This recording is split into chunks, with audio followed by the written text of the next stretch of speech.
Hey, you're an entrepreneur. Obviously, if you're watching this content, you're smart, you're intelligent, you're going to make it. One day you're going to look good. You're going to wear nice suits, nice jewelry, nice cars, nice homes, and you're going to have a lot of options. But the one thing is, there's a lot of mistakes entrepreneurs make when they date. Today, I'm going to give you 10 of them. Number one, this one's a little bit hard because so many people want to show off, who they're dating, their new boyfriend or their new girlfriend. I want to go out there and show it to them. This is my rule I use for a long time. Never, ever show a boyfriend or girlfriend out too early. You don't know if it's going to work out or not. My rule of thumb was 6 months. If it's past 6 months, then it's public. If it's not, it's private. Now, listen, don't get me wrong.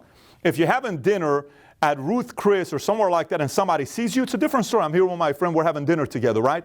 But to go around in the office, holding hands, kissing each other in front of everybody way too early, let me tell you why I don't like it. O'Neill asked me a question and said, Pat, what's your problem with this? Here's what the challenge is.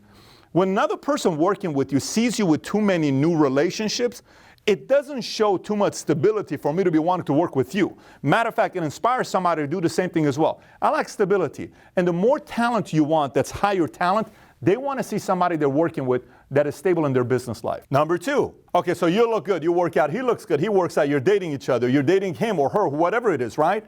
And all of a sudden, like, oh my gosh, we have this passion, we do so well with salsa, and she's so feisty and fire, and, entrepreneur, I'm so freaking passionate, and she's also passionate. It's ridiculous, Pat, you got to see this, how we are. But I'm telling you, we're so passionate together. Yeah, but are you compatible, okay? I dated a girl for 3 years. She was a Libra, I'm a Libra. We were passionate to the point where World War III was going to get started. You cannot confuse passion in the bedroom versus compatibility for years to come. If you're dating somebody because you're just making some passionate extracurricular activities for that time, it's fine. But you're looking at somebody that's wanting to be your girlfriend, boyfriend, somebody going to come out in public and say, this is my girl, this is my man, then that's a whole different story. Ask yourself the question how compatible the two of you guys are together. Because if you're not, the time you're going to spend thinking about the issue or the argument you have with them because you are not compatible together is going to affect your business. Number three. So listen, this next one, I've seen it so many times, and it's the exact formula for disaster. Here's what it is. Say my name is Mary. I date John. He's my boyfriend. I like him. I love him maybe, but it's too early, right? Or I got a new girlfriend. She's my squeeze. She's my girlfriend. We're dating. We're an item. There's nobody else in my life. But I'm running a successful business, right? And she starts coming and I start asking her for advice. But she's never ran a business. She's never even been in our industry. Start asking her advice. And if she comes in your work environment and she starts having authority to tell your employees and your salespeople what to do. Let me explain this to you.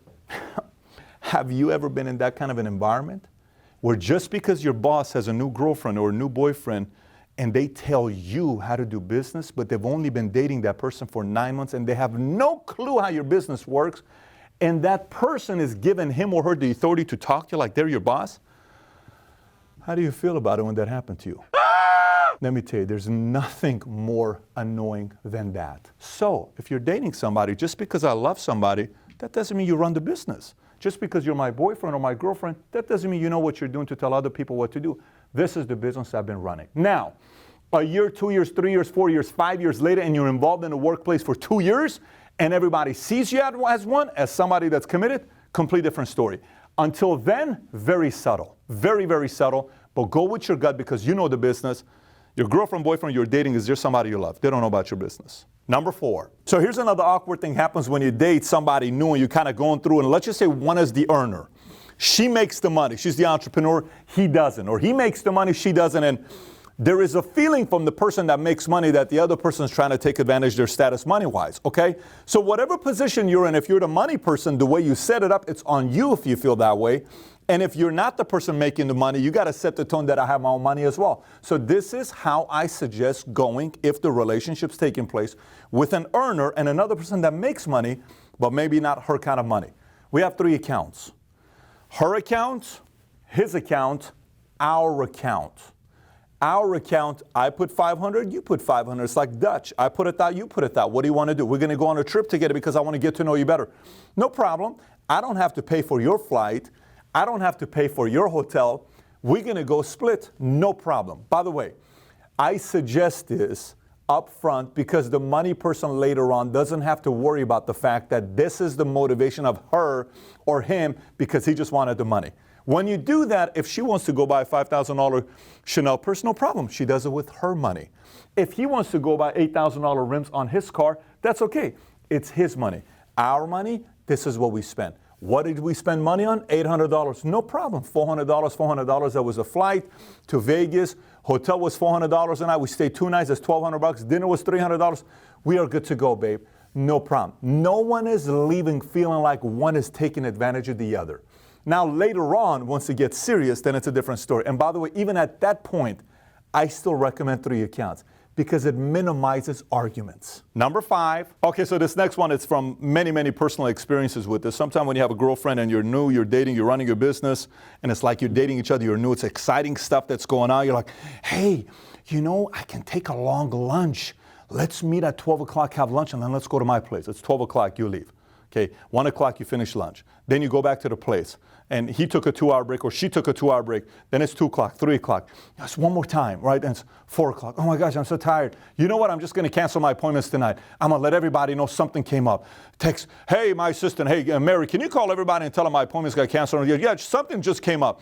Okay, I understand. It's an emergency, family thing, private. I don't want to really disclose it. Yeah, of course you're not going to disclose it. It's private because it's in your bedroom. You just went at it 2 or 3 times and you're tired. You're having a cigarette, right? For those that smoke cigarettes, right? Then you're done. So guess what? You do this once. It's like, you want to do it again tomorrow? Yeah, let's do it again tomorrow. Oh my God, let's do it again tomorrow. Again, next week, Monday, same routine, same time, your place, my place, car, expedition. Your business is gone and you're broke and you're an employee. Why? Because your schedule got screwed up the moment you started dating this new girlfriend of yours or new boyfriend of yours. Done. You're back being an employee. Be very careful when you do this. Schedule it for the weekend or late night. Not throughout the day. Number 6, so you start dating somebody new. You like them. This is cool. You're having fun. You say, hey, man, I make a lot of money. What if I kind of want to buy her a nice $3,000 purse to show her who I am? Hey, let's go to a Louis Vuitton store. I love you, girl. I got you. Listen, from when you're with me, my girl has the best type of stuff.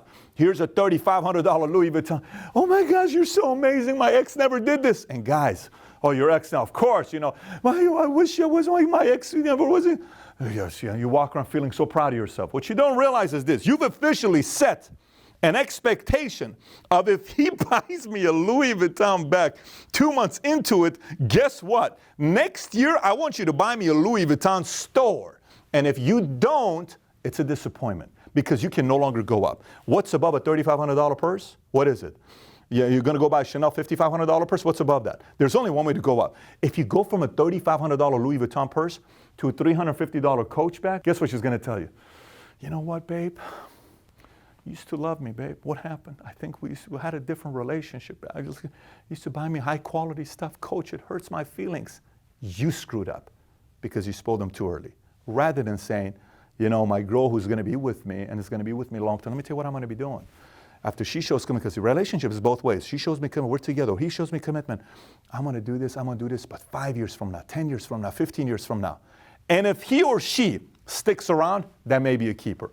But if he or she doesn't stick around because she wants more Louis Vuitton bags, let her go date Jimmy, who's going to buy that $3,500 bag, and 6 months later, she's going to leave him for another Jimmy that's going to buy her the next Chanel bag. Meanwhile, you saved yourself $22,000 on a bank account. Number 7. So listen, I have this friend. She's very attractive, beautiful, and she makes very good money. I've been working with her for a while, mentored her. She's done very, very good for herself. We can say she's dropped dead gorgeous. I'm not going to name who it is. She's very pretty. We start talking. She's dating a guy, good-looking guy, solid guy, but I don't know this guy, but he's a good-looking guy. Perfect. She calls me for advice about finances. So anytime she calls, I'm talking to her, I'm always going to assume that, hey, maybe the boyfriend is also listening on, right? Okay, no problem. I ask, is he not? He's not. We've known each other for many, many years. Great. So then I told her, I said, so where are you at with relationships? Going very serious, blah, blah, blah, blah. Great. So have you had the conversation with him about a prenup or how you guys going to manage finances? Oh my gosh, why would I do that? Well, we love each other. I said, I kind of know you love each other, but you got a kid and he's got kids. And who's more important, your kid or him? Well, of course my kid. Well, then that's great. So, what I'm saying? Like, this kid is going to rely on you for the business that you run that makes you millions of dollars per year. You got to make the right decision for you, because what if tomorrow something changes? How do I bring up that conversation? How do you have sex the first time? It's awkward the first time, right? That's why a lot of people like to drink before they have sex the first time, because they don't want to think a lot, right? Because it's first time is a little bit uncomfortable for some people. You got to bring it up. I don't know how to bring it up. You got to bring it up. So finally she brought it up, and they had the conversation, and he was open to it. Nothing happened with the relationship. They're still together. Guess what that shows me? Maybe this guy's really committed. I'm not here for your money. Good for you. But she is now making the right sound decision that's going to protect her wealth, her net worth, her business. And this guy is showing commitment to say, I'm not here for your money. I love you. That is an ideal situation where I recommend entrepreneurs who are established that have already made their millions of dollars to protect their business and have this conversation with them, saying, hey, if we get married, this is something that's important to me. I want to have a serious relationship. If we get married, we're going to have my money, you're going to have your money, and then we're going to have our money. And whatever we buy together is our money. But if you want to go out there and buy a, $6,000 wheels for your car that I don't want to buy, you buy it with your money. If I want to go out there and buy a $6,000 purse for myself, I buy it with my money.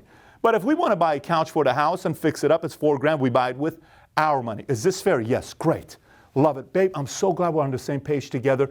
Another less argument that we're going to have moving forward, because it's an argument I had in the past. I just gave you the playbook how to have the conversation about prenup and separate accounts with your next person you date. Number 8. Okay, so this mistake I see all the time. So let me tell you how I see this mistake.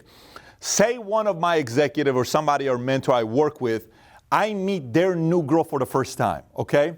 And she or one of our executives is a girl who's dating a guy for the first time, and I meet him or her the first time. And this is how they talk to me. Oh, hey, how are you? Okay?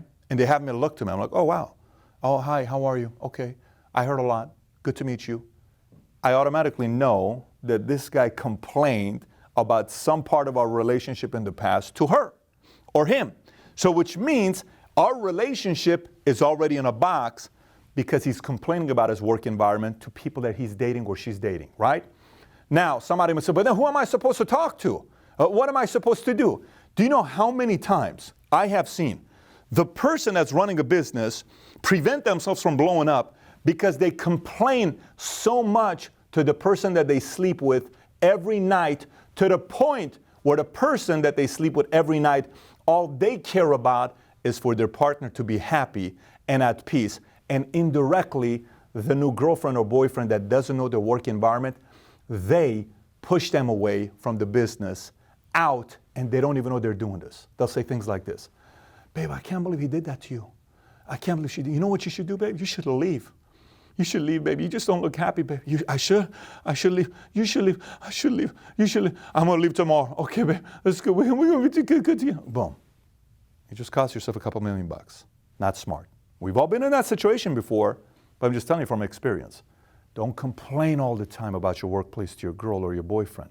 Don't, because it just backfires on you 10x. Number 9, so you're dating him, you're dating her. He liked you, she liked you, you look good. Oh my gosh, he's sexy. You're together for 3 months, 6 months, things are going good, 9 months. You're no longer working out in the morning because you're sleeping in, and you're no longer working out late at night because you want to see her. And your body, you were 12% body fat, now 14%, 16%, 22%. Dessert, all the, you want to have a dessert together? Let's have a dessert together. Oh my God, we should share this chocolate fudge, this whole volcano thing that they do with the vanilla. Let's have it together. I love you so much. Here, but you go put your arm through it. Okay, you take the bite, Baby, I love you so much. We're eating things together. I love when we have ice cream together. Yeah, you gain 50 pounds having ice cream together. Your body's you need energy to run your business. You don't have the energy anymore.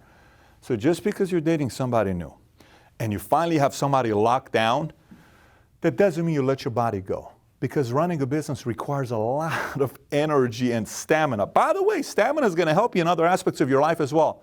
So you date somebody new, you love them, things are going good, you're having fun, keep working out. If you can find ways to work out together because you kind of want her or him to still stay in shape, but keep that body together. And number 10. So here's one thing I'm not a big fan of. I'm going to explain to what it is. So there are a lot of things that we do as an entrepreneur yourself, you're running a business, that's insider information that can't even be leaked to your boyfriend, girlfriend, maybe even your wife or your husband at times. It can't. I mean, think about it. A CIA agent can't bring everything home to their wife and they'll say, what happened today? I can't tell you, babe, but some strange things happened today. Can I know? No, it's part of my obligation as a business. I can as a CIA agent. There are certain things that you can bring home. Could be money related, could be compliance related, could be personal life related. There are a lot of things I know about the people I do business with that is very deep that even my wife doesn't know about, because that part is not part of our business. So people say, but that's your wife. It doesn't matter. That's not part of our business. I'm not required to expose every single secret about everybody what I do at the home office to everybody. Neither do you. Why? You expose that the next time you are having dinner with your CFO or somebody else. Your boyfriend, your girlfriend, your wife, your husband says, oh, so how is that thing going on? I know you guys are dealing with such and such thing. How is that going on? Your CFO no longer trusts you to tell you everything because they know you leak everything home. And they're worried because if one day your relationship with her or him doesn't work out, she could care less about exposing him because that's not value to her, that's value to you. He won't tell you anything anymore. Now you are not getting all the information that you need to know to grow your business to the next level. So what's the point? You don't need to give inside information to everybody. It's only the people on the inside that need to know about it. Now if he, your partner, is on the inside or she is on the inside, different story. But if they're not, you don't need to expose it to everybody. So if you're watching this right now saying, Pat got deep today with relationships. Look, business is deep. And there's a reason why most businesses don't last, because the person leading it doesn't know how to process all these different issues. And the person they date has a lot of influence on how their business grows. Now, for some of you that are watching this and saying, Pat, are there any other content on this topic that I can consume? Yes, 2 videos I want you to watch. One is called Who to Marry, How to Marry, which is also very entertaining, but that's one video I would watch. The other one is 15 Things to Know Before You Date an Entrepreneur, which, by the way, both of these videos have been watched by partners, husband and wife, boyfriend, girlfriend together so many times because it puts them on the same page moving forward. So you may not just want to watch these videos by yourself. You may want to share with your boyfriend or your girlfriend so they're on the same page with you as well. So last but not least, if you haven't yet subscribed to the channel, do so. We're about to cross 800,000 subs, 200,000 subs away from getting to 1 million. Our first live Valuetainment conference, which I cannot wait to meet you for 2.5 days. We're just going to be strategizing about business, on how to take your business to the next level. We will announce the dates and we'll get together 120 days after we cross 1 million subs. Take care, everybody. Bye-bye. All right. Let me get this good one here. Patrick, we're rolling. You're serious? Yeah. No, we're not. Seriously? Obviously, we'll cut this part. Okay, so let's get right into it.